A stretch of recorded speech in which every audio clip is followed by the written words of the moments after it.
Olá pessoal, estamos de volta para mais um episódio desse nosso podcast Vamos Conversando. E hoje estamos com uma convidada que eu gosto muito, que é a doutora Maíra Fonseca. E aqui o Djalma já gosta de dizer, não me venha com doutora e professora, porque aqui é uma conversa coloquial. É isso, Djalma? Isso aí. Estamos aqui, né, Alegrave, mais um episódio no nosso Vamos Conversando e muito feliz de contar aqui com a presença da nossa querida amiga Maíra.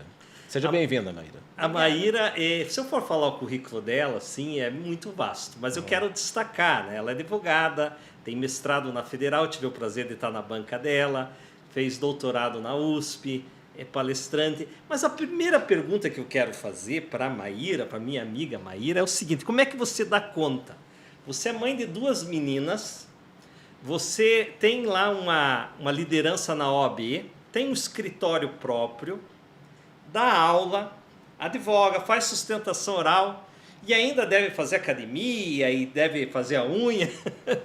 Como que você dá conta, Maíra, dessa correria toda? Oi, Dalegrave, oi, Djalma. Eu fico feliz de estar aqui porque eu me considero numa mesa com amigos, né? Isso, tá Certamente certo. a gente poderia ter essa mesma conversa jantando, almoçando, Isso, tomando café, né? exatamente. Como já tivemos muitas vezes, né? Tomando o nosso cafezinho do fórum. Isso. E vocês são testemunha, né? dessa jornada, né? Que eu tenho empreendido, né? Basicamente na advocacia, mas também na academia, né? E procurando fazer um bom trabalho, que é o que a gente quer fazer, né? A gente acerta e erra, mas quer fazer um bom trabalho, né? E me tornei mãe há 4 anos. Então, aí vem mais esse... Acho que é o ponto principal do meu currículo, né? Mãe da Magabi, mãe da Melissa. Pois é.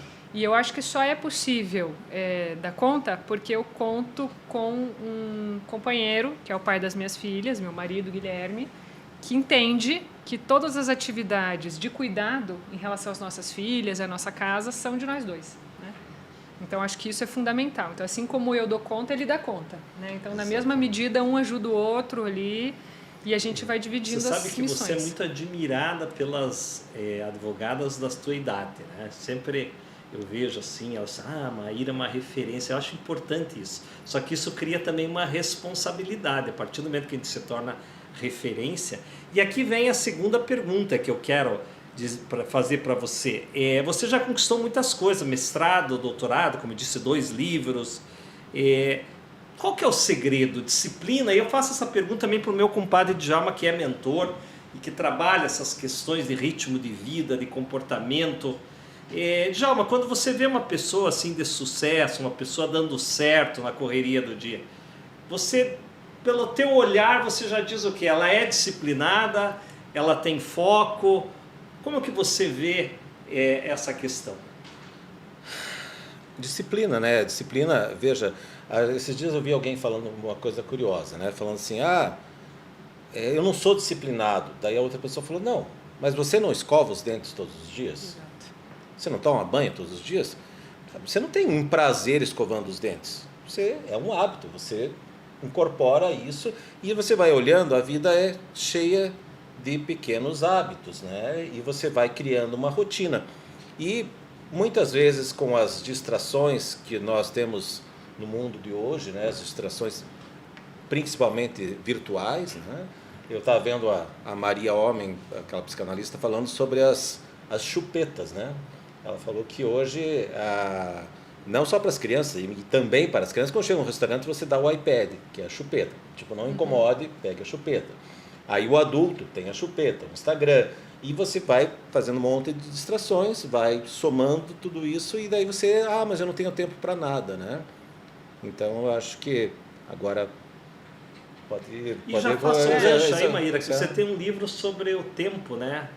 Tempo de trabalho, tempo de lazer. Como que você vê essa questão da divisão do tempo, essa conciliação toda?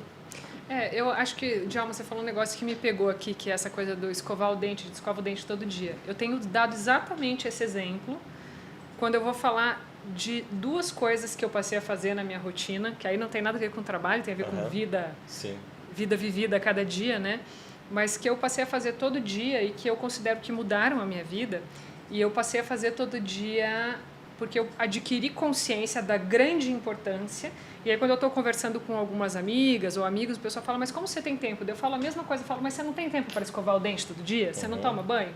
E essas duas coisas que eu passei a fazer, e que tem a ver com conseguir dar conta e não sei o quê, são a primeira, meditação. Então, eu sempre intuí que ia ser importante meditar na vida. Então, quando você vai estar tendo lá um momento reflexivo, agora, né? Vai chegar Réveillon, a gente vai fazer as nossas deliberações, né, de ano novo e tal. Eu sempre colocava ali na minha listinha, meditação. Há anos, gente. Eu fui olhar meus caderninhos ali, eu vi que há anos eu coloco meditação. A ideia já vinha. Já vinha. Só que eu não conseguia fazer. Daí eu baixava aplicativo, alguns legais aí, depois posso dar também sugestões, mas eu baixava aplicativo, li livros. Não conseguia. Eu até assim, às vezes uma vez fazia, mas eu não conseguia pôr na rotina, que nem escovar o dente. Até que eu fiz um curso esse ano de meditação. É uma metodologia muito antiga, inclusive a metodologia que os Beatles seguiam lá no passado, que gerou inclusive uma nova série de músicas mais transcendentais deles, que é a meditação transcendental. Que não tem nada de religioso, né? Apesar do nome poder sugerir isso, ela é muito cientificamente estudada. Eu fiz um curso aqui em Curitiba, que foi ministrado na Sociedade Paranaense de Cardiologia, vejam vocês. Então, para os médicos, entre médicos ali, e eu entendi a importância. Como a gente sabe a importância de escovar o dente. Então, você não questiona, você vai fazer da tempo. Exatamente. E eu comecei a meditar. 20 minutos de manhã, 20 minutos no fim do dia. E assim, para mim é como tomar banho. É como uma higiene. E eu acho que se a gente aprendesse na escola, criança, que a meditação é tão importante quanto escovar o dente, tomar banho, a gente daria muito mais conta de todos os nossos sonhos. Qual seria a diferença entre oração e meditação? Eu acho que a oração é uma forma de meditação também. Eu acho que a gente pode ter várias formas de meditar. E a oração pode ser uma delas. E eu acho que uma coisa que eu acho que você conseguiu implementar isso, e parabéns para você, porque realmente é um divisor. Mas eu daria um conselho mais simples para as pessoas, porque é sempre essa coisa, eu quero meditar. Parece aquela coisa que tem que estar lá no topo da montanha. Yogi. Eu não precisei nem fazer aquela posição de botar a perna assim, né? Então já dói o ciático. Então, mas eu acho o seguinte, é mente meditativa. O que é? É você puxar, eu sempre brinco do puxe pro agora. Então, sempre você está fazendo uma coisa, puxe pro agora. Né? Isso é meditação. Sim. É você ter a consciência do que você está fazendo. Né? Então, você pode estar escovando os dentes, aproveitando, e estar meditando. Porque você está se concentrando naquilo que você está fazendo. Porque a meditação não é você necessariamente ter uma experiência, tudo bem, pode até ter, mas é a experiência com agora, é o encontro com você mesmo, né? Com o momento presente. Então isso é... Que é algo muito... que a oração traz também. Se é uma oração com consciência, com entrega, né? É a mesma coisa. É o mindfulness também, né? Você está ali no presente. Eu quero agora puxar de alguma, não pro agora, mas uma questão pro tema aqui, que é o seguinte. Existe um imaginário masculino e feminino em relação ao papel da mulher. Isso é cultural, né? Enfim, né? A gente pode depois discutir sobre cultura e natureza, né? Mas é cultural esse imaginário. O homem tem um imaginário da mulher que ele precisa salvar a mulher e cuidar dessa mulher. E a mulher também tem no imaginário dela esse desejo de ser salva e de ser cuidada. Protegida? De ser cuidada, né? Da coisa de ser cuidada. Então, esse é o imaginário que isso vem de gerações e gerações, de contos de fada e de muita coisa, né? Aí eu pergunto, como que o homem está lidando com essa mulher de hoje, que já tem outros desejos, e como a mulher lida com esse desejo que ainda existe dentro dela, porque muitas vezes a mulher pode estar naquela correria e tal, e ela pensa, talvez não era mais fácil se eu tivesse alguém que só pagasse minhas contas e tal. Então, porque ela está naquela batalha, porque a mulher vai somando jornadas e tal, né? E como que ela dá conta dela mesmo, desse desejo dela, né? Então, puxa, Djalma, você olha... Pior que ninguém combina nada. Nossa, olha... Essa aí é desafiadora, hein? Coloca várias Só para fazer um questões em pauta. parênteses aqui. A Maíra acabou de chegar aqui, saiu uma liminar lá, tô atendendo um cliente, ela chegou faz 5 minutos aqui, esbaforida, ela senta ali, já vem uma pergunta Não, dessa. não é uma, na verdade não é uma pergunta, é uma reflexão. Uma bela né? reflexão. É uma reflexão. Uma belíssima. E é uma reflexão que a gente não pretende esgotar aqui, né? Mas eu acho sensacional. Eu acho que essa é uma questão em relação a qual eu me ponho meditativa, né, e Sim. pensante, assim, talvez diariamente, né? Então, como que a gente pode acreditar numa luta por cívica, né? Uma questão de igualdade de direitos e de acesso e de oportunidades, e ainda assim ter contato com algo que é essencialmente, naturalmente complementar entre homem e mulher, né?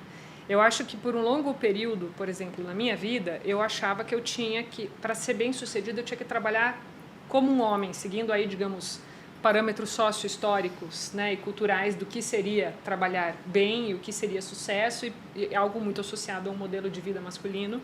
Então eu tinha que trabalhar no mesmo ritmo, enfim, com a mesmo envolvimento em termos de amplitude de vida, né, em frações do que é trabalho, o que é vida pessoal para mim. E chegou um ponto que eu percebi que não estava legal. E, claro, a maternidade trouxe muito isso, né? Assim, uma coisa que estava me fazendo mal fisicamente, emocionalmente, né?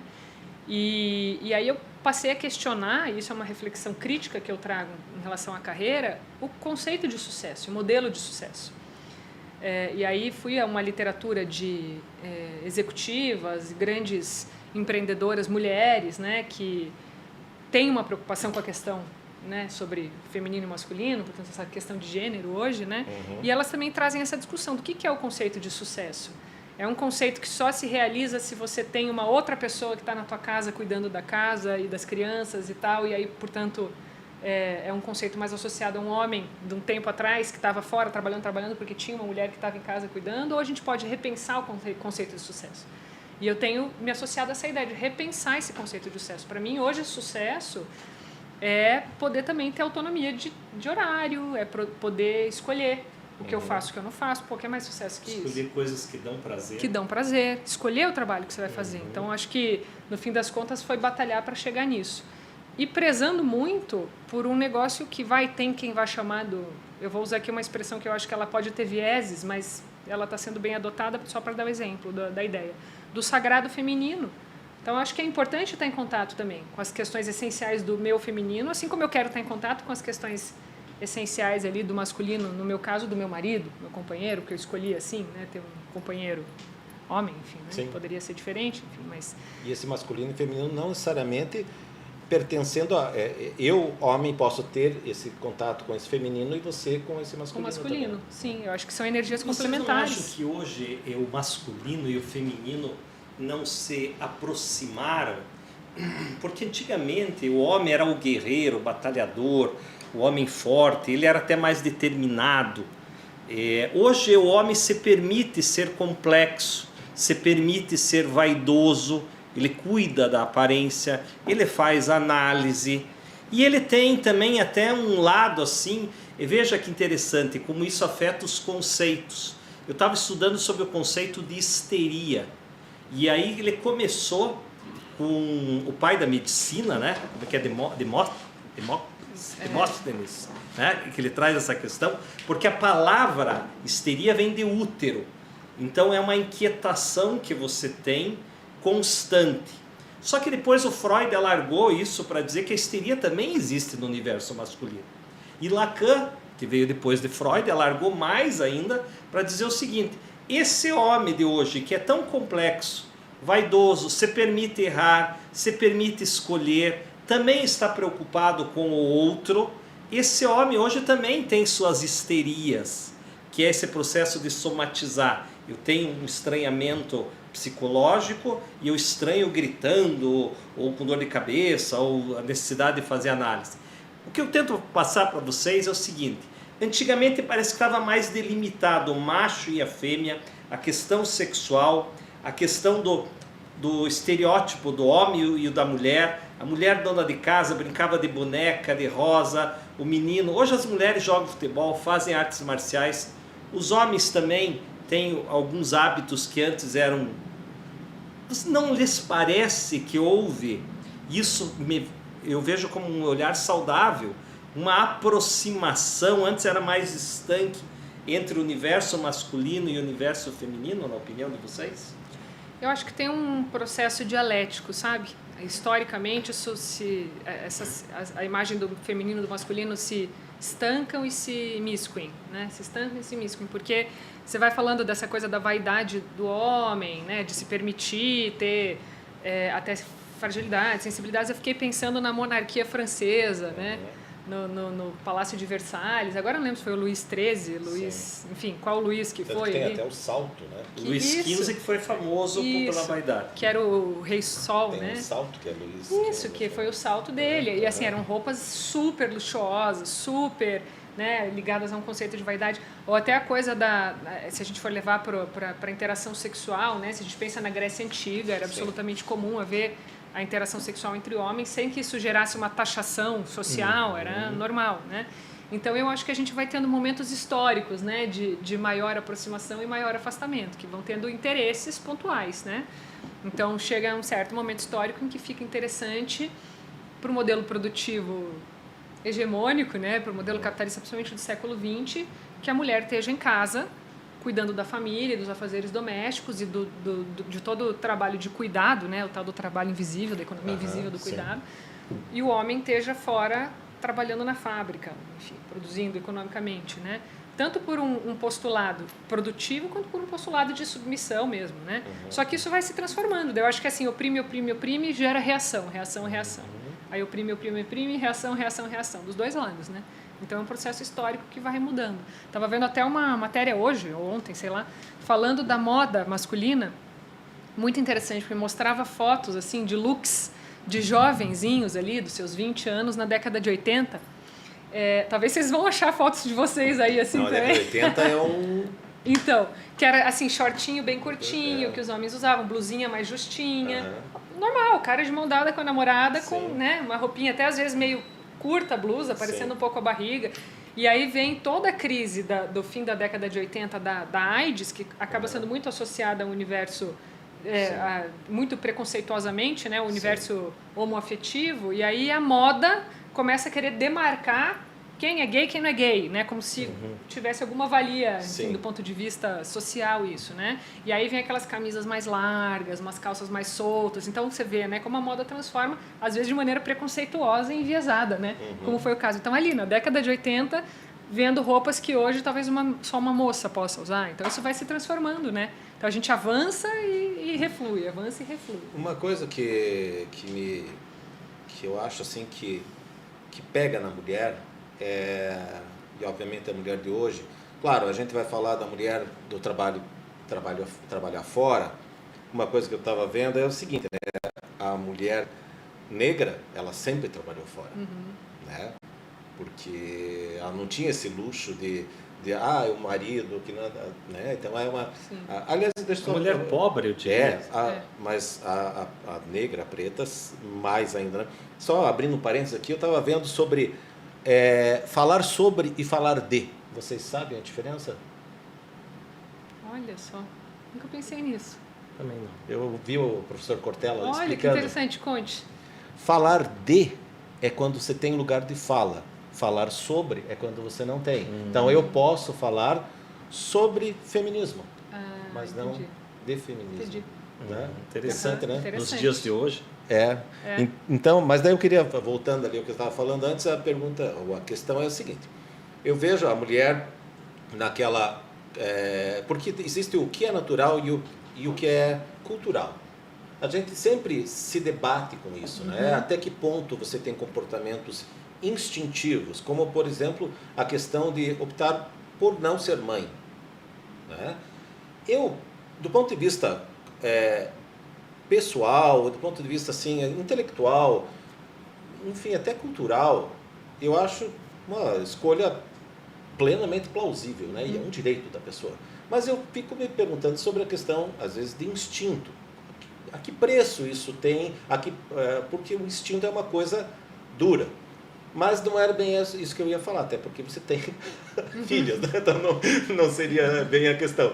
Mas é exatamente isso, que é o que muitas mães se debatem com o dilema, que é deixar a sua cria ao cuidado de outra pessoa. Geralmente não o pai, porque às vezes nem todos têm esse arranjo e todos têm essa possibilidade, né? E acaba deixando numa creche, e que essa pessoa da creche deixou também a criança dela. Então, as mães, como elas veem essa situação de você estar com uma criança que não é sua e a sua está com outra, como que você particularmente vê essa questão? Olha, primeiro eu acho legal essa questão de decidir não ser mãe e tal. Eu vou te dizer o seguinte, que antes de eu ser mãe, eu tinha muito um desejo de ser mãe um dia. E aí quando alguma amiga me dizia, eu não quero ser mãe, aquilo me gerava um estranhamento. Falava, poxa, mas tem certeza e tal, né? Depois que eu virei mãe, eu passei a entender plenamente, juro, quem escolheu não ser mãe. Plenamente. Assim, inclusive as minhas amigas que estão nessa situação, que já decidiram não ser mães e não querem ser, eu entendo. E em certos minutos rápidos ali, eu até invejo. Sabe? Mas é porque existe uma idealização e a natureza, ela não quer você feliz. A natureza quer que você cumpra uma obrigação, porque não é promessa de felicidade, é ao contrário. Né? As pessoas idealizam, como é um mundo, um quartinho cor-de-rosa, cheio de musiquinha, e a realidade é outra. Eu acho assim que hoje, nessa pós-modernidade, nós temos muitas opções. Opções de consumo, opções de comportamento, opções de parceiros, opções de estilos de vida, e às vezes a gente até se torna contraditório. Veja, por exemplo, o movimento feminista, que eu já quero também abrir para esse tópico para você. Existe um movimento feminista que ele começou com a questão do voto, que foi importante, o direito de voto das mulheres, só que depois nós tivemos vários outros movimentos feministas. Nós temos hoje um movimento mais radical feminista que diz que só mulher de sexo biológico feminino que tem lugar de fala. Por exemplo, uma transexual não pode falar sobre feminismo, porque mais ou menos aquela distinção que você fez no Cortella. Pode falar sobre, mas não de. Então, a gente percebe um preconceito, por exemplo, assim, Maíra, às vezes as feministas dizem assim, não, qual o lugar da mulher? Onde ela quer estar. A mulher tem que estar onde ela deseja estar. Só que essa mesma feminista, às vezes, ela pode chegar para uma pessoa, para uma mulher que opta em ser uma religiosa, casar virgem, no casamento, ou ela é taxada por essas mesmas feministas. Então, eu diria o seguinte, às vezes falta uma certa coerência, porque nós temos tantas opções hoje que parece que a opção de uma permissividade ou de uma liberdade é a regra. E você não pode, tipo assim, você acaba desrespeitando, sair daquele formato. Né? Então, por exemplo, uma questão até bem polêmica, a gente nota hoje um crescimento homoafetivo entre as adolescentes meninas. Eu vi uma reportagem sobre isso. Hoje é comum as meninas adolescentes, 14, 15, 16 anos, sempre ter tido uma experiência homoafetiva. E aí vem uma questão, mas por que razão está acontecendo isso? É um desejo? É uma aventura? Vocês acham que esses desejos sempre tiveram? Em suma, o que eu estou tentando dizer é o seguinte, no meio de tantas opções que nós temos, de parceiros, de estilos de vida, será que nós realmente respeitamos também o estilo de vida conservador, o estilo de vida do religioso? Ou também está tendo uma confusão nesse sentido? Agora eu fiquei um pouco confuso porque, na verdade, eu interrompi você e você não falou da tua angústia de deixar as tuas filhas e sair para trabalhar. Sim. Daí acho que daí a gente pode retomar essa... Mas eu acho que dá para casar as duas questões então, aqui, sim, que é sobre isso de autonomia de escolha, né, que é o que a gente quer viver e exercer. Né? Para mim, é muito mais saudável, na minha vida, no meu modelo de vida, do que eu posso falar, considerando o meu contexto, as minhas possibilidades mesmo, enfim, que as minhas filhas estejam na escola, enquanto eu possa cuidar do meu escritório e de mim mesma. Mas quando ela era um nenenzinho? Olha, aquela assim coisa- que elas puderam ir para a escola, já foram. Assim, Mas quantos meses? É que a mais velha é uma criança pandêmica, né? Aham, Então ela, sim, ela era essa. muito pequenininha quando começou a pandemia, então a gente ficou muito em casa. Sim. E claro que eu vivi todo o prazer que vem disso, mas também para mim foi muito desafiador, né? Então eu que virei mãe com 33 anos, então até lá eu já tinha vivenciado uma experiência muito satisfatória na minha carreira, então Sim. foi difícil. Eu escolhi estar com as minhas filhas no comecinho da vida delas, mas também assim que possível eu quis voltar para o meu universo de trabalho, Sim. né? Então eu considero assim que as profissionais que também me prestaram auxílio nesse período, né? Então quando eu tive babá no começo da vida também por uma posição muito privilegiada de poder Sim. ter babá, enfim, eu sempre tratei essa babá ou a funcionária que trabalhava fazendo serviços domésticos na minha casa, até hoje eu trato como profissionais de altíssima competência, remunero muito bem, Valoriza, muito né? acima do que se paga no mercado, com obviamente todos os direitos respeitados. Então assim, eu tenho tratado como uma profissão digna e que merece ser tratada assim com dignidade, para que elas também possam ter, enfim, a vida delas com a possibilidade, né, de escolha em relação ao que elas entenderem mais adequado. Então, eu acho que é isso. Já vi, claro, muitos exemplos de altíssima precarização desses postos, infelizmente uma realidade, e eu discordo muito dessa linha. Enfim, então, para mim foi muito importante ter a rede de apoio, poder, então, custear com qualidade e com dignidade essa rede de apoio. Então, e hoje eu fico muito feliz de ter uma escola maravilhosa e que elas possam estar na escola, então, com pedagogas e professoras e amiguinhos, e eu trabalhando, né? Então, não foi fácil chegar a essa conclusão, tive momentos ali de muita angústia, né? Quando a gente vira mãe, acontece, para mim foi muito forte isso, um processo de relapidação de identidade, redefinição do eu mesmo, né? E prioridades, e lugar no mundo, lugar de fala, enfim, né? Mas quando eu achei essa medida e eu percebi que assim eu dou para elas uma mãe realizada, feliz. Vou usar aqui uma palavra que não é muito erudita, mas ela explica muito. Uma mãe com tesão pela vida. E não aquela mãe que é da nossa época, mas eu vou sumir um dia. É isso, minha mãe fala. E hoje eu falo, mãe, você devia ter sumido. Ia lá no salão, ia Aí na vocês piscina. vão me dar valor. É. Vocês vão me dar valor. E é isso, que é o então, trabalho eu invisível, sumo, né? eu vou. E Isso. sumir sem culpa, né? E sem culpa, e sabendo... Chegar pro marido né? e dizer, ó, segura aí uma semana, vou viajar com minhas amigas ou vou viajar sozinha. Isso. E eu assim acho que como não eles- só uma semana, né? Que eu acho que isso, senão ele está fazendo como se fosse uma exceção. O marido tem que estar... essa ideia que a gente ainda... o que eu comentei no último com a Pietra, né? A tua filha, psicóloga, que há 26 anos, quando eu tive meu primeiro filho, eu comecei a ouvir aquelas conversas assim, as pessoas, nossa, Djalma, você ajuda a Marion, né? E naquela época, hoje agora em Sim. voga isso, mas naquela época eu falei, como ajuda? É um direito, a paternidade, mais como obrigação, é um direito, Sim. eu quero exercer a paternidade, então não é uma questão de, pela Marion, é por mim e pelo meu filho, né? Sim. Então Mas essa... você já tinha uma visão disruptiva para a época, né? então era questão de você realmente não, e não era nem da questão assim de ser Papéis, era uma coisa humana mesmo, né? Era um desejo humano de realmente Partilhar desse partilhar momento, desse do momento, cuidado. né? Mas como é que você costura? Você estava falando ali. Como é que você costura essa questão das opções? Hoje as mulheres têm muitas opções, graças a Deus, não é só o homem, aquela coisa, né? Só o homem.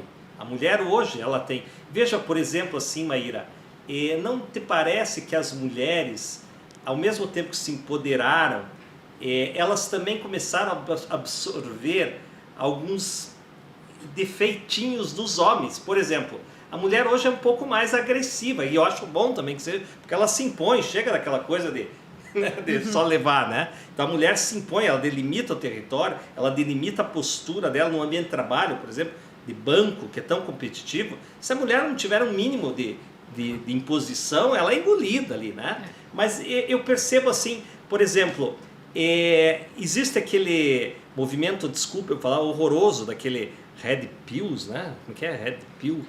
Ai, não lembro, Um movimento sei. machista, que ele diz assim, que o homem tem que voltar a ter a energia masculina, porque o homem tem que escolher mulheres, e aí ele classifica as mulheres, é um machismo horroroso, aquela coisa de extrema direita, assim, né? E ele classifica a mulher que tem mais valor. Então, por exemplo, a mulher que foi mãe solteira tem menos valor, ou aquela mulher que já tem 40 anos, nunca casou, tem menos... Uma coisa horrorosa, todo mundo critica. Mas será que isso também não está acontecendo um pouco o contrário? A mulher hoje, quando ela entra num relacionamento, ela também não está classificando o homem como um produto? Ou seja, não só o homem classifica a mulher. Ah, é bonita, não sei. A mulher também, não, mas ele trabalha, ele não trabalha, ele estuda. Ou seja, os tempos mudaram, né? Hoje as mulheres também estão numa posição de igual. Isso te parece saudável? Ou a gente percebe que a mulher, ao invés de pegar o lado bom dos homens, elas estão pegando às vezes os defeitos históricos dos homens? Eu entendi sim a tua questão. E o que eu posso te dizer também? Como eu sou uma estudiosa do direito do trabalho, então eu não vou falar, de novo aqui pensando em falar de ou sobre, deixa eu pensar aqui, eu posso falar sobre essa questão, tá, do debate feminista, porque eu como mulher me filio a um ideal de vida de batalhar por igualdade de direitos, né, e enfim, a gente pode resumir feminismo assim, né, como essa ideia radical de que homens e mulheres possam ter igualdade de direitos e acesso. Então, isso eu vivo na minha vida, mas não é o que eu estudo, né? Então, eu posso pecar por ignorar alguma linha, alguma corrente, algo assim, mas eu vou falar pela minha perspectiva. Eu tenho muita dificuldade na minha vida de fazer, em relação às minhas escolhas, alguns enquadramentos que são muito dogmáticos ou que são até maniqueístas. Então, tem o bom e tem o mal, tem o céu, inferno, eu tenho muita dificuldade com isso, né? Então, eu não sei, talvez um pouco pela minha linha de criação, eu vim de uma família completamente atípica, né? Vocês sabem, então, meu pai, então, o arrimo de família, o varão ali, é um cara com uma deficiência muito severa, né? Então, um cara cego, com uma deficiência nas pernas, então sempre foi o arrimo de família, sempre foi ali, digamos, de fato, o sustento, né? Para dar certo o arranjo dos meus pais. A minha mãe precisou parar de trabalhar, então, né? Meu pai sendo cego, minha mãe também é pessoa com deficiência, ela tem uma perna amputada, enfim. Mas muito atípico também, então minha mãe também é pessoa com deficiência. Então, assim, meu pai e minha mãe já muito sempre em contato com as vulnerabilidades, as próprias vulnerabilidades, a gente sempre fazendo as coisas que tinham que ser feitas da forma como a gente conseguia fazer em família. E com muito êxito, muito sucesso, mas tudo sempre foi muito diferente, sabe? E talvez pela minha formação, não sei, assim, então o meu pai sempre foi um estudioso do espiritismo, então, da Allan Kardec, então a gente lia o Evangelho segundo o Espiritismo e não sei o quê. Então, uma coisa, quando a gente mudou para Curitiba, isso é uma coisa que pouca gente sabe. A gente mudou para Curitiba quando eu tinha 16 anos, eu nasci em São Paulo, daí morava em Campinas, e a gente veio quando eu tinha 16 anos. Eu fui estudar num colégio católico, que era o melhor colégio pela seleção que a gente fez ali, né, enfim. E aí eu solenemente cheguei para os meus pais, eu tinha 16 anos, né, falei, pai e mãe, eu quero fazer a crisma na escola. E para fazer a crisma eu vou precisar ser batizada, porque eu não era nem batizada na igreja, né, enfim. E aí meus pais pararam, e eles sempre tiveram um discurso muito libertário, muito de autonomia para nós, enfim, né. Eles pensaram, eles falaram, filha, a gente vai respeitar teu desejo, você quer isso, tá bom. E eu quis fazer porque tinha uma viagem de crisma, que confidenciando, tinha uma viagem de crisma da turma, todo mundo ia estar. Eu estava só esperando aonde que estava, eu achei que era só uma questão de validação, era pior ainda, era um interesse. Eu queria estar, assim, era uma coisa, eu vou dizer assim, eu queria viver a comunhão que vinha daquilo. Então vamos lá, tem esse lado que é muito importante, e foi uma viagem muito legal, porque pensa, era uma viagem de jovens de 15, 16 anos, valeu a crisma. Então era uma viagem de jovens, mas também falando sobre coisas legais, coisas positivas, aquilo foi bacana para mim, né? Mas eu não segui praticando, eu não sou católica, não segui praticando, enfim. Mas foi importante naquele momento da minha vida. Só que ali eu tive um contato um pouco maior com o maniqueísmo, com um dogmatismo que eu respeito, mas eu não consigo, para mim não funciona. Eu acho que tudo tem nuances, eu acho que assim, até essa coisa de... Aqui a gente pode até estar entrando num caminho que é mais perigoso, mas assim, pecado, eu acho que tem nuances, acho que todo mundo erra certa, tem condições, tem percepções, e eu trago isso inclusive para a minha escolha profissional do momento. Então vocês sabem que eu tenho uma abordagem super social do direito do trabalho, estudo Marx na academia, tenho minha tese de doutorado, escrevi um livro marxista, enfim, né, baseado materialismo histórico dialético, propus uma linha epistemológica para estudo do direito do trabalho baseada nisso, acredito no direito do trabalho protetivo, acredito na competência da justiça do trabalho, acredito em tudo isso. Não obstante, eu advogo para a empresa.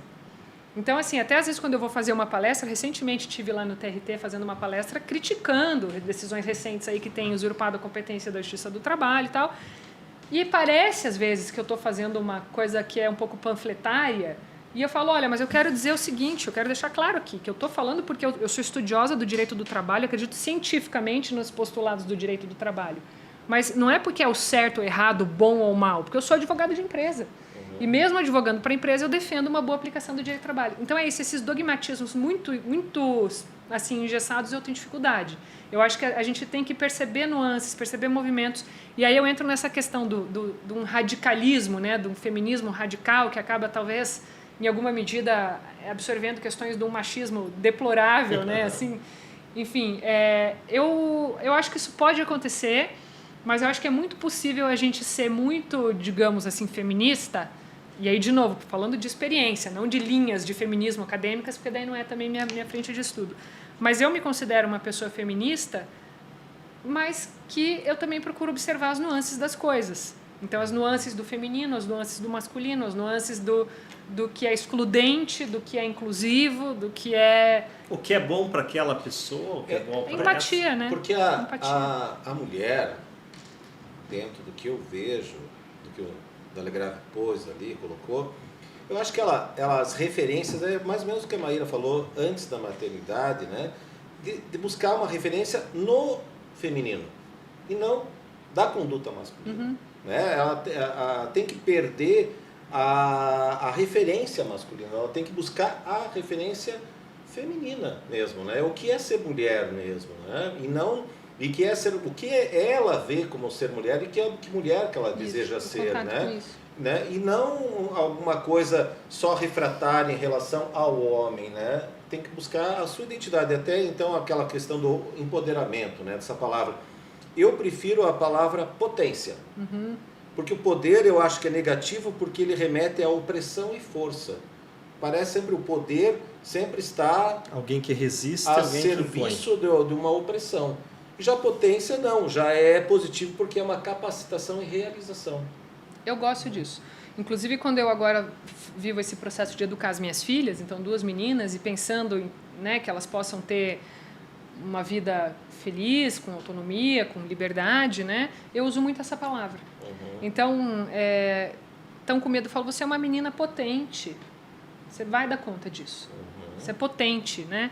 Então, vai escalar um brinquedo, talvez se a gente fosse ficar preso a uma questão cultural e nociva associada ao feminino, seria antiga, né? Antiquada seria dizer, ai filha, desce daí, né? O menina não pode, nossa, como é que você se pendura assim, sim, menina?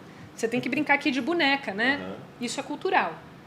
Então eu falo, filha, mão forte, segura com as suas mãos com força, atenção no pé, potência, né? Sim. Então, vai lá. Uma linguagem nietzschiana e vontade de potência. Porque é interessante, né? Que a mulher, ela pode não ser tão forte quanto um homem fisicamente. Algumas até são mesmo. É exceção. Mas não significa que ela é frágil. Isso. Né? Tanto que, por exemplo, lá, acho que o exército de Israel tem mulheres, né? Sim, é o serviço obrigatório. Sim, e por que não, né? A gente pensa assim, a mulher não é de cristal. Né? Ela pode não ter a mesma força que um homem, mas por uma técnica pode igualar até essa força, né? Então eu acho interessante isso quando você diz isso, porque senão você incute na criança desde pequeno que ela é frágil. Você falou em empatia, né? E pegando esse gancho, vocês acham que hoje, porque hoje se fala muito na sororidade, né? Que é justamente essa empatia entre as mulheres, esse acolhimento, esse estar junto na mesma causa. Mas eu tenho minhas dúvidas se a mulher de hoje, que é o nosso tema, tem mais sororidade ou mais competição. Porque a mulher também vai para o mercado de trabalho, também vai para uma vida acadêmica. Por exemplo, uma mulher elegante como você, Maíra, você se arruma para outras mulheres apreciar, você se arruma para você se sentir bem. às vezes até um detalhe, eu já vi essa história, que a mulher se veste bem, aquela bolsa chiquérrima, combinando com a armação do óculos, para que outras mulheres que conhecem e valorizam esses detalhes... Então, estou dando um exemplo. Para vocês, há mais sororidade ou há mais competição entre as mulheres no mundo de hoje? Legal. Eu me arrumo para mim. Então, isso é muito, muito forte. E eu acho que eu tenho uma coisa que é antiga já. Eu comecei a dar aula na graduação com 23, 24 anos, né? Muito nova. Então, era muito novinha, uma jovem bonita, né? E estava dando aula ali para uma galera que às vezes tinha a minha idade, às vezes até mais que eu. Então, tinha essa coisa de ter que me impor, mas, por outro lado, também tinha uma coisa de ter que conquistar aquela turma, né? De fazer o pessoal embarcar na minha ali, né? Que seria bom para todo mundo. No fim, deu certo, porque no período que eu dei aula na graduação, eu acho que eu fui homenageada por todas, ou quase todas as turmas ali, mesmo tendo sido um período curto, ali uns 2 anos e meio dando aula em graduação. E principalmente as meninas me adoravam. Então, tinha uma coisa muito assim de... professora e referência e não sei o quê. E eu saquei já desde ali que se eu entrasse numas de rivalizar... Então, podia acontecer. Eu entrava na sala ali, às vezes com roupa de audiência, toda arrumada, não sei o quê. Tinha, assim, às vezes já essa tendência, um bafafá, bififi. O que eu fazia? Eu já focava justamente nesses grupos das meninas de dizer...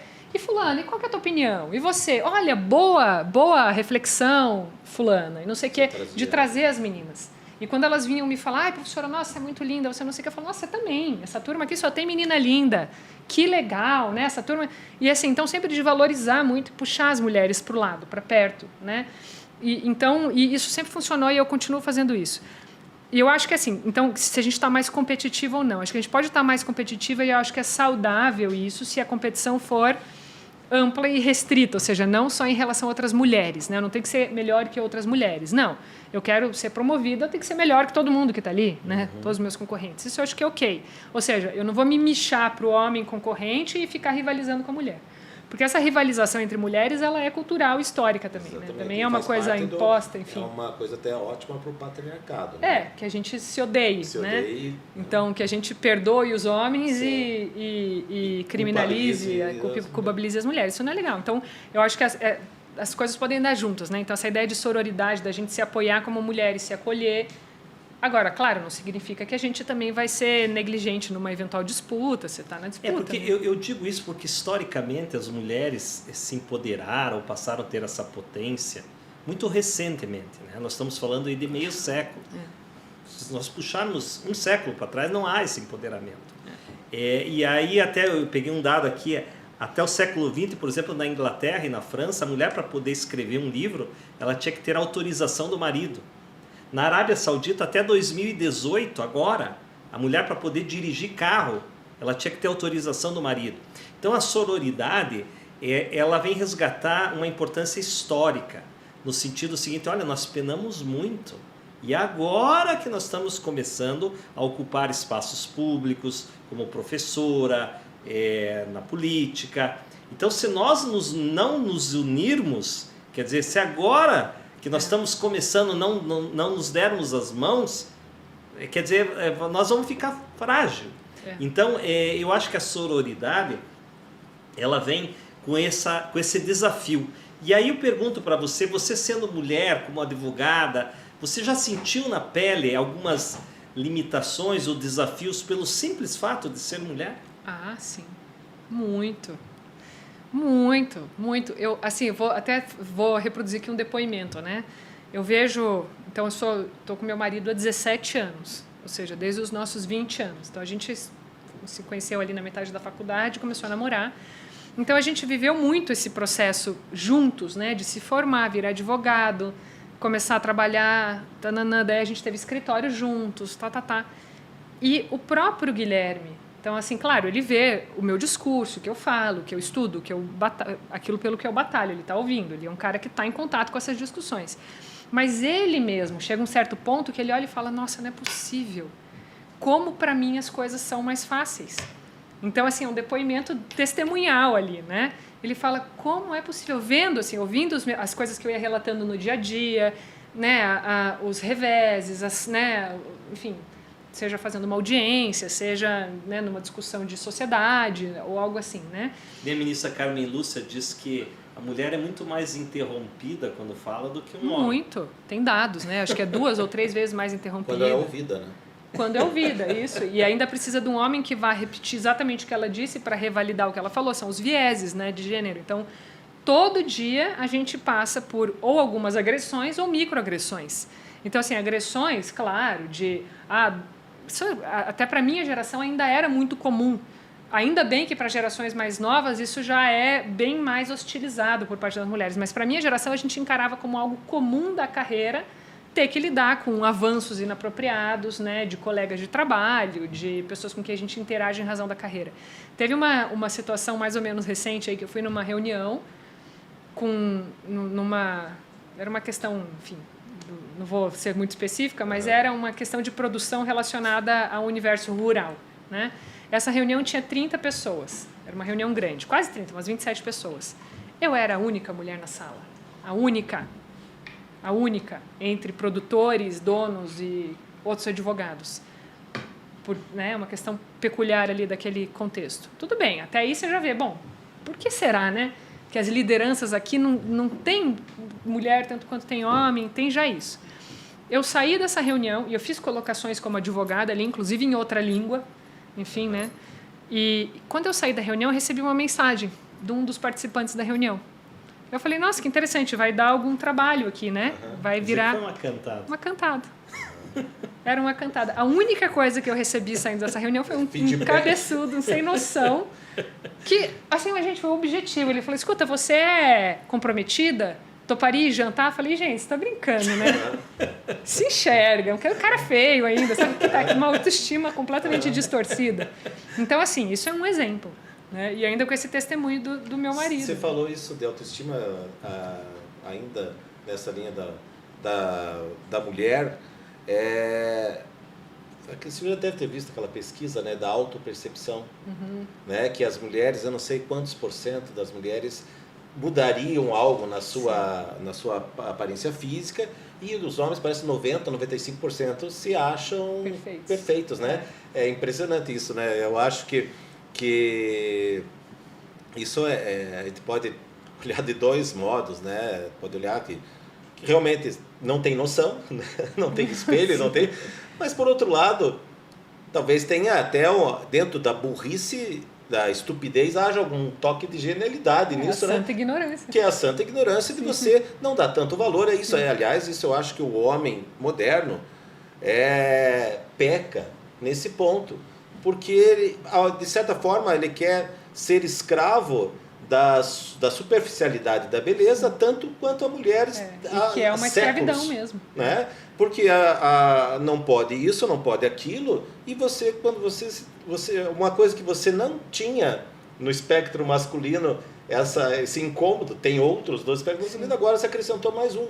Né? Então, eu não acho, particularmente, não acho muito inteligente essa... Por isso que são legais essas referências assim, de propaganda, de produto de higiene, beleza, enfim, que traz a mulher em suas várias formas, né? Tem a magra, tem a gorda, tem a branca, tem a preta, a amarela, enfim, né? Então é isso, nós somos múltiplas, diversas, né? A gente passou aí, principalmente dos anos 80 para cá, com uma referência midiática muito opressiva, né? Que para você ser uma mulher bonita, você tem que estar em padrões irreais, insustentáveis, né? E você sabe, que o Daligrave, desculpa, Daligrave é a mesma pessoa, né?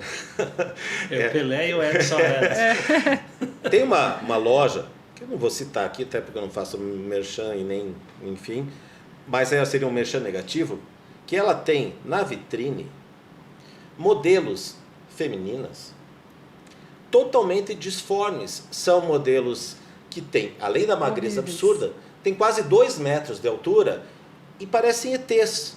Você veja, não satisfeito com essa padronização da mulher ideal Barbie, eles criaram, parece, eu até gostaria de conversar com um analista, alguma coisa assim, que me parece, inclusive, que eles conseguem projetar uma imagem que a mulher tem distorcida da própria imagem, que aquilo seria o ideal dela, de tão Você deve saber qual loja. Eu sei, e eu não É. consegui mais comprar lá depois disso. Eu fiquei tão assim desgostosa, não foi nem uma coisa, não compro mais aqui. Não, eu até acho as roupas bonitas, mas eu achei aquilo tão assim absurdo, tão esquisito, tão opressivo, né? E Sim. assim, e porque são roupas que ficam boas nessas Esses manequins esquisitíssimas aí. Esquisitíssimo, nesses ETs, né? É. Eu queria fazer uma pergunta aqui para vocês, que já estamos quase chegando ao final. Existe uma socióloga, Isabelle Anchieta, ela escreveu Imagens da Mulher no Ocidente Moderno, um livro que está fazendo muito sucesso. Ela até foi entrevistada pelo Leandro Carnal esses tempos. E ela diz que na história nós tivemos estigmas às mulheres. E um deles foi de bruxa. Então ali no final da Idade Média, quando nós estávamos entrando no Renascimento, a mulher era tida como bruxa se ela fosse inadequada. E aí até achei interessante que nesse livro ela diz que havia 3 tipos de mulheres bruxa. A mulher médica dos pobres, porque o médico era geralmente um homem e só tinha acesso ao médico pessoas ricas. Então qualquer mulher que manipulava ervas já era tida como uma bruxa. Nossa, o que essa mulher está fazendo? Saía daquele quadrado religioso.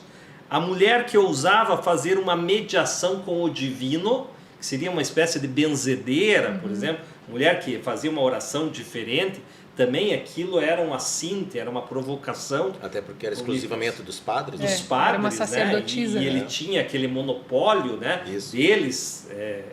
Então isso também já era motivo de uma perseguição às bruxas e uma sexualidade livre. E aí até ela diz que estatisticamente as Joanas d'Arcs, as mulheres que foram para a fogueira, geralmente ou eram solteiras ou eram viúvas, ou seja, não tinham um maridão para proteger. Eu pergunto para vocês, quem são as bruxas de hoje? Quem são as mulheres hoje que mais levam um bordoado? Né? Eu até estava, antes de vir aqui, eu conversei com a minha esposa, eu falei, fiz algumas perguntas para ela, para saber a opinião dela também, né? Ela falou assim que ela acha que ainda a prostituta ainda é a bruxa contemporânea, que a mulher... Só que hoje também já tem vários tipos de prostituições, né? Garotas de programa. Mas na opinião de vocês, qual é a mulher? Porque eu vejo que a própria dona de casa hoje ela é estigmatizada, né? Meio que inverteu. Nossa, não trabalha, só fica em casa cuidando do maridão. Às vezes tem um estigma contra a dona de casa. Tem estigma contra a mulher que ocupa um cargo de CEO da empresa. Ah, a mulher não nasceu para liderar, né? A mulher tem que ficar cuidando dos filhos. Quem que vocês acham que hoje é mais... Você que tem lugar de fala... Eu ia responder, mas deixa a Maíra. Então você fala. Fala primeiro, depois eu compadre. falo. Eu acho que é a mulher. Sempre a briga é contra a mulher. Misoginia. Isso, a Sempre. misoginia É isso, né? A mulher, ela não importa qual mulher, parece que é 11 minutos uma mulher violentada, são números por ser absurdos de violência.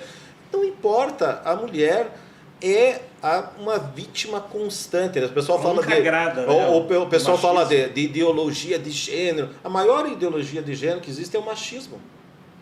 Né? E essa ideologia de gênero machista é que mata mulheres todos os dias. Né? Eu acho que o racismo, a gente um dia vai falar sobre isso, existe, e óbvio que eu não sou nenhum idiota para falar que não existe, mas eu acho que a opressão feminina é muito superior ao racismo. Imagina então a mulher negra ainda, né? Mas, por exemplo, uma pessoa negra, ela não tem o mesmo medo que uma mulher tem de andar na rua. Eu acho isso é o cúmulo da falta de civilização, né, da mulher, a existência dela. O simples caminhar numa calçada já é motivo dela estar com medo. E até, dependendo do horário. E às vezes até em relação ao lar mesmo, ao medo que algumas mulheres têm. Né? Eu li uma vez num livro que foi uma violência sugerida, mas não aconteceu, que ela retratava a cena assim, ela estava diante do marido e ela estava de frente ao medo que toda mulher tem, de estar diante de um homem Eu achei tão É forte isso. Né? A misoginia é deplorável, né? E eu acho que o fato da gente falar essa palavra hoje com tanta frequência já é muito importante, né? Então, for pensar, por exemplo, quando eu estava na faculdade, eu sou formada há 15 anos, então de 20 a 15 anos atrás a gente sequer falava sobre isso. Estudando Direito numa Universidade Federal do Paraná, que é uma universidade crítica, a gente não falava sobre isso, né? Então, hoje já é um tema de pauta. Agora, eu concordo, né? A mulher ainda é perseguida só por ser mulher, mas as que mais incomodam são aquelas que gozam a vida. Então, eu li esse fim de semana, no que for. Eu sou dona de casa, eu adoro. Nossa, eu adoro. Ou eu sou advogada, eu adoro. Ou eu sou uma CEO, eu adoro. Incomoda, né? Ou eu sou puta e adoro, né? Indo na linha do que falou a Manu. Eu li um livro esse fim de semana que falava exatamente isso, que é aquele Tudo é Rio, da Carla Madeira, um livro fortíssimo, muito legal. E ela já me pesca ali no primeiro capítulo que ela fala assim, a gente até tolera as putas, desde que elas sofram. Então, se é uma puta que gosta de ser puta, ninguém vai tolerar essa mulher, ela vai pra fogueira. Essa vai pra fogueira. Então, ela até se olha e fala, mas é uma coitada. De ver a mulher sofrendo. Se vê uma mulher realizada, plena, isso incomoda. Tem que ter alguma coisa errada. Inclusive outras mulheres, né? Não só homens. Isso é uma característica bem humana, né? Porque o gozo alheio põe em xeque as tuas escolhas, né? Sim. E isso... O feminicídio eu acho que passa por aí. Porque quando o homem ele perde a mulher, assim, né? Que a mulher simplesmente decidiu que não quer mais. E quando ele ainda vê feliz com outra pessoa, não suporta. Aquilo ali ele não, é insuportável para ele. Vai pra fogueira. A música Mata, do Chico Buarque, Olhos nos Olhos, né? Quero ver como você suporta me ver tão feliz. Sim, essa música. Né? A última pergunta que eu faço é: quais os desafios, né, para essa mulher de hoje, seja advogada, profissional? O que você viu, por exemplo, que está diferente na geração das tuas filhas e a geração que você vivenciou, está vivenciando? Tem algo bonito surgindo? Tem algo preocupante surgindo? Eu acho que a gente tem muito mais acesso à informação do que se tinha antes. Então, a gente tem esses dados, né, terríveis de feminicídio, de violência contra a mulher pelo simples fato de serem mulheres, isso assombra. Mas eu percebo um avanço, porque os dados colocam luz sobre essas informações que dizem respeito a fatos que sempre existiram. Né? Sempre houve misoginia, feminicídio, enfim. Né? Então, eu fico muito feliz de poder criar as minhas filhas num contexto em que a gente pode discutir tudo isso abertamente e a gente certamente avança, né? E eu acho que algo que muda muito da minha época de criança e agora, né, eu criando as minhas filhas, é que conforme a gente vai ocupando mais espaços de deliberação, de liderança, de poder, que é algo que é fruto, né, de toda essa discussão sobre inclusão da mulher e tal, a gente também vai podendo redesenhar o futuro. Né? Então, tem certas decisões, tem certas soluções, certas alternativas que são para mulheres que só podem ser propostas por mulheres. Né? Então, eu estava recentemente na Conferência Estadual da Advocacia falando sobre maternidade e advocacia, trazendo o dado de que, pela primeira vez na história, as mulheres se tornaram maioria nos quadros gerais da advocacia e que nas gerações mais jovens chegam a ser o dobro em relação aos homens. Já nas gerações mais antigas são a metade. Né? Então, se é uma profissão que era historicamente masculina, me parece até natural, considerando o contexto histórico, que a gente não tivesse tanta atenção na advocacia às questões femininas. Na medida em que a gente vai sendo maioria, a gente tem que pensar essas soluções. Né? Então, eu acho que essa é uma grande diferença, da gente estar mais na linha de frente, decisória, e a gente poder pensar soluções do futuro. Então, eu quero formar minhas pequenininhas para serem potentes, para pensarem as melhores soluções. Né? Legal. Eu queria aproveitar a Maíra ainda para mais uma questãozinha, podemos? Claro. Eu assisti a tua palestra, eu quero depois que você passe aí para as pessoas assistirem a palestra que ela fez. Eu até quero fazer uma propaganda. A Maíra fez um TED lá na conferência da OAB, tá no YouTube, né? Tá no meu YouTube. Tá no canal dela, que depois no final ela vai deixar. Bem bacana, conta um pouco da história dela, tem muito a ver com essa nossa conversa. E eu quero fazer propaganda do TED que o Dalegrave fez no mesmo evento, né? Muito legal, falando sobre tecnologia, advocacia, inteligência artificial, genial também. E eu depois tô no movimento do Sem TED. O Sem TED. Não, você vai ser cooptado pelo TED, foi muito legal. Então, veja, Eu achei muito interessante quando você falava de lembrar que todos nós passamos por um parto, todos nós, né? Então, por que menosprezar esse processo da maternidade, né? E eu vi uma outra TED de uma advogada mineira, eu realmente pela minha memória esqueci o nome, mas já dei uma dica, e TED, advogada mineira, trabalhista e tal, dá para procurar, né? Então, sim, ela que me perdoe.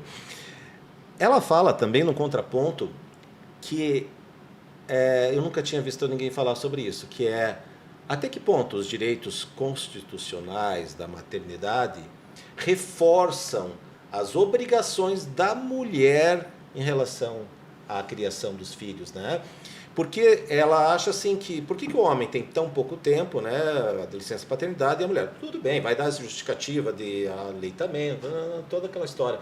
Mas, e se o casal tiver um outro arranjo, né? E se, né, porventura, fosse, não, o homem quer ele cuidar, mas, né, então eu queria que você me falasse um pouquinho dessa luz que essa advogada jogou sobre isso, porque ela falou que pode trazer até o preconceito, né, na hora da contratação. Agora estou em casa. Isso. É uma ótima questão. Ao meu ver, Djalma, a solução para a questão da mulher no mercado de trabalho no Brasil seria a gente passar a falar no conceito de parentalidade e não maternidade. Né? Então, a gente ter proteção à parentalidade, que atribui a proteção e o cuidado, né, as obrigações de cuidado a ambos os membros ali parentais, né? Normalmente um homem e uma mulher. Ou quem figura nessa posição. Né? O núcleo, né, familiar que figura nessa posição. E a gente tem um avanço nesse aspecto surpreendente, que está na lei do Emprega Mais Mulheres. Agora eu não vou lembrar o número da lei, é 14 alguma coisa. Mas uma lei muito recente, que vem também num contexto que seria improvável, é uma lei que vem ainda no governo Bolsonaro, mas que ela fala do conceito de parentalidade. E ela estende certos direitos ao pai em relação à proteção à criança. Né? Já está mudando um pouco o paradigma. Isso é revolucionário. Assim, mãe e pai podem dividir a licença quando a empresa está na empresa cidadã, e tem licença estendida, tem algumas providências ali. Então, se o pai também tem as mesmas proteções, isso deixa de ser um elemento de discriminação negativo em relação à mulher e ainda revoluciona a questão do cuidado, né? Então, eu acho que a grande solução está aí. Que ótimo. Meus queridos, terminamos mais esse episódio. Nós vamos pedir para a Maíra deixar os contatos dela, olhando para aquela câmera ali agora. Teus contatos. Eu vou deixar o contato do Instagram, porque eu estava aqui pensando no do YouTube, ele é um nome esquisito ali. Então, vocês podem me achar pelo Instagram, vou adorar estar em contato com vocês por lá. O Instagram é Maíra SM Fonseca. Então, é Maíra com I, S de Silva, M de Marques, Fonseca. No meu Instagram, ali na bio, tem o link para esse TED. Né? Então, legal. Tá lá. Né? Eu baixei o vídeo, coloquei no meu YouTube só para ter ele ali. Então, meu YouTube não está muito movimentado, mas o Instagram tá. E ali tem o site do escritório, tem, né, dá para saber. Profissional. Tem contato profissional, a gente. Uma baita advogada, que inclusive já tive o prazer, ela já trabalhou lá no escritório uns anos atrás também, além de tudo. Djalma, última palavra do nosso compadre. Só vamos conversando, né? O prazer, foi muito boa a conversa, Maíra. Você como eu falei para você em relação àquela tua tese, né? Eu falei, você é um espetáculo. Você é uma mulher realmente admirável, eu sou fã. Que bom, gente. Eu fico feliz. Fico feliz. Um abraço para vocês e vamos conversando. Vamos conversando.